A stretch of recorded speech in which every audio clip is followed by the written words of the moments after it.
This is the second part of week two's lecture. So in the last lecture, we talked about a good way to get increased customer service is to empower your employees. So what I want to talk about now is some truths about customer service. Is the good, the bad, and the ugly, as they say, but it is the truth.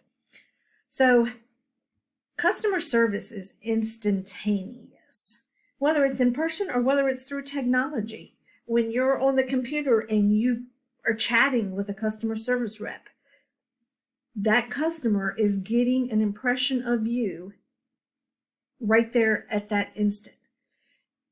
Good customer service is not something like you can put in a jar and save and the customers will remember it. They will, but it only takes one mistake and that jar's empty. So you got to remember that it's instantaneous. That customer is going to feel something at that moment, be it neglected, be it cared for. That's really up to you or your employees. And some people neglect the technology thing and think, oh, I'm talking to them on the phone. They really don't know what kind of customer service.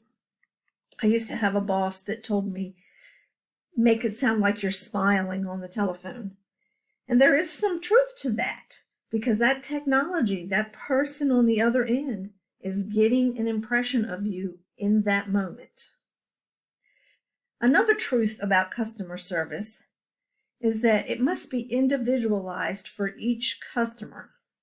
So it's been several years ago, but there was all this rage in the customer service kind of selling world that everybody would use a script and they would literally read word for word from a script.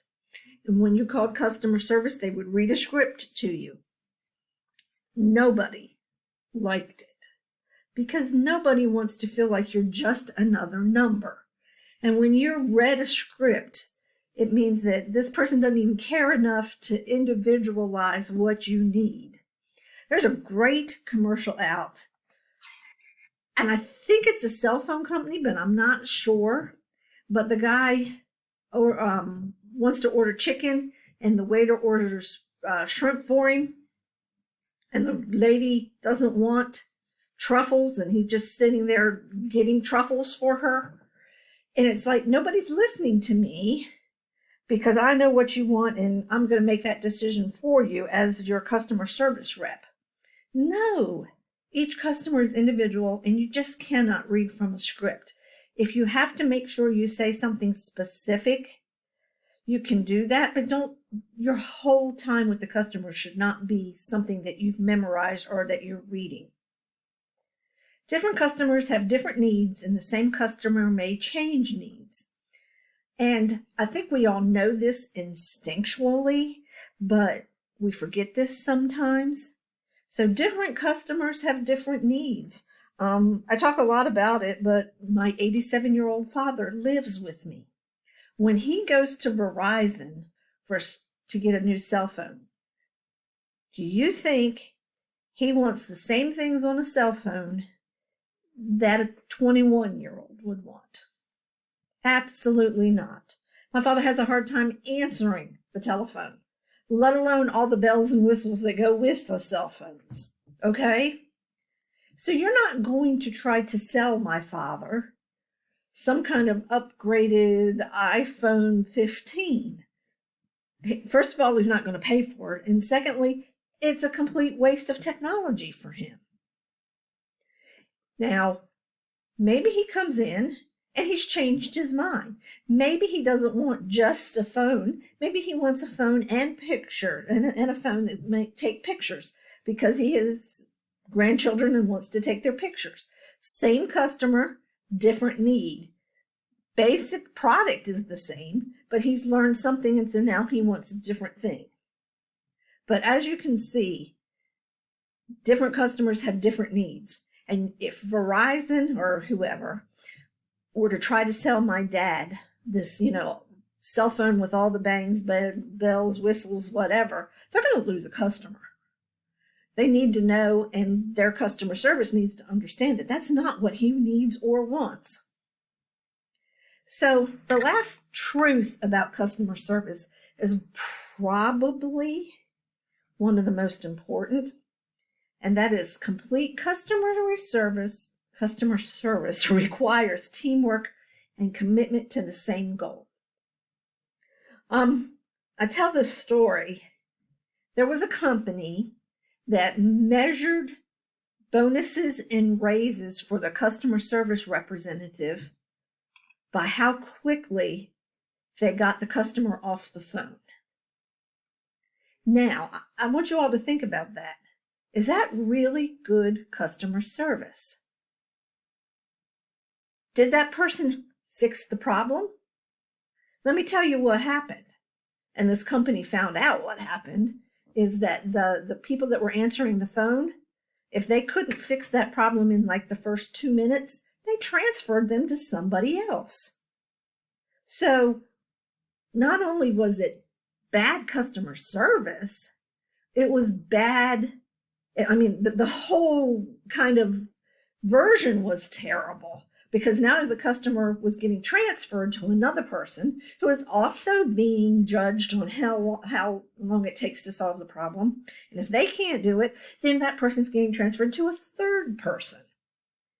So that's not a commitment to the same goal. Well, it's a commitment to the same goal, but it's not a commitment to a good customer service goal.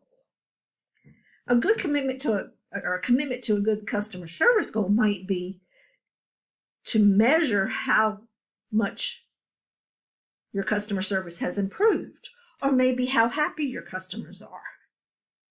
But this commitment across the board in your company, you got to have that commitment to the same goal of customer service and teamwork for customer service.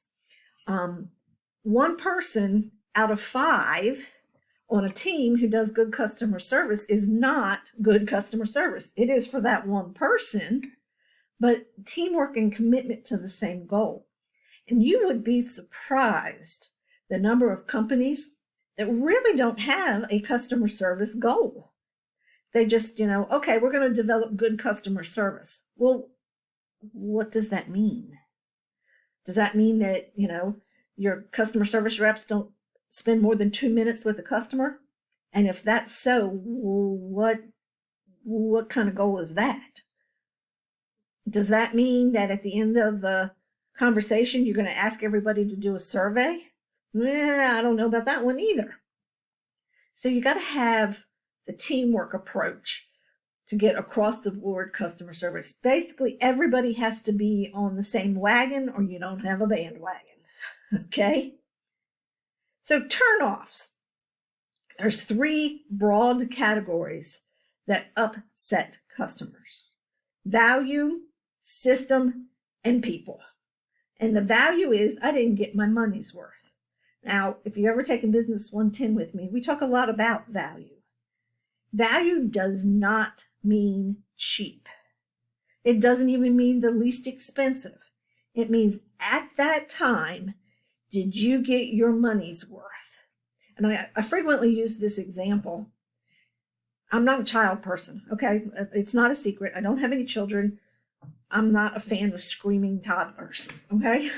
So if I'm in a car and for some known reason I have a screaming toddler in my car and I see a Dollar Tree, am I going to stop and get a $1.25 toy for this child to play with until I get home? Yes, I am. Is it the most efficient toy? Probably not. Is it going to break? Probably in the next 3 hours. Yes. But at that time, it was worth it so that the screaming child would shut up. Now, am I going to go to Dollar Tree and get a Christmas present for my nephew? Probably not. But the value was in that moment at that time. The $1.25 plastic toy that's going to break in three hours had value. So customers get upset if they don't have the perception that they got their money's worth. System. Is there too much paperwork? Is it too complicated? Are their transactions inefficient? Think Department of Motor Vehicles when you think this. If anybody's ever gone to the Department of Motor Vehicles and had to fill out all the forms and you did all of that, and then they say, oh, but you need this too.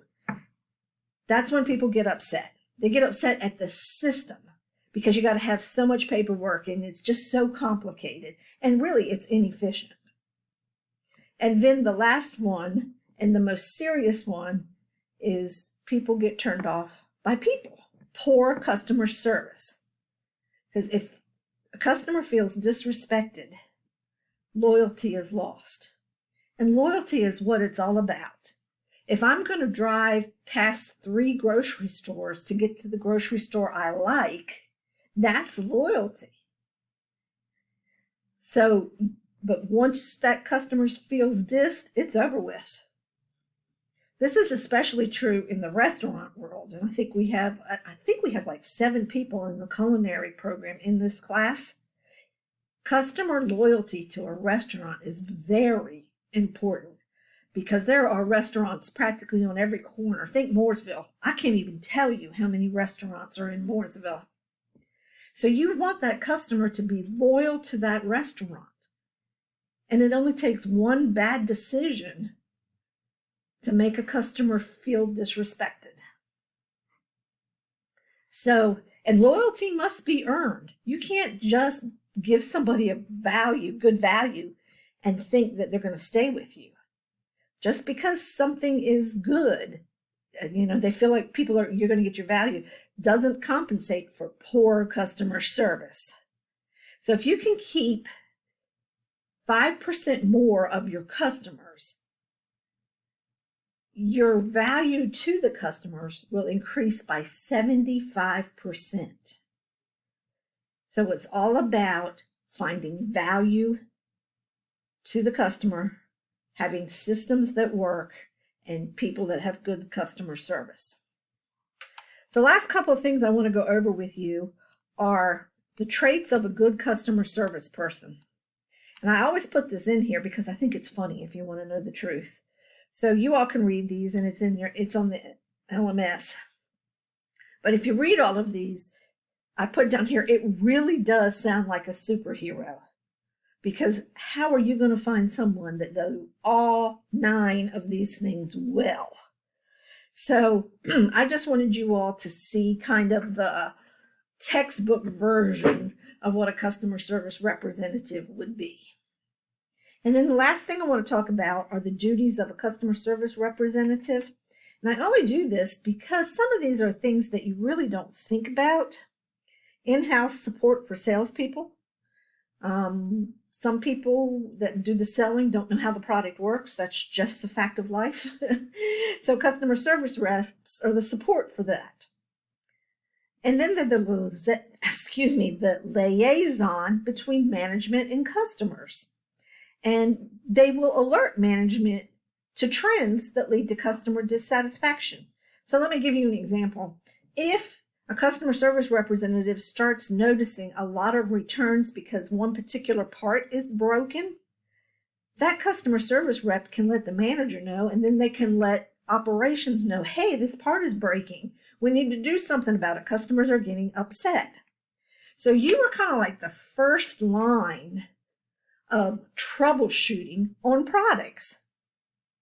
The other thing, and you can read all of these, but the one thing that I really want you to remember is that you represent the customer's interest.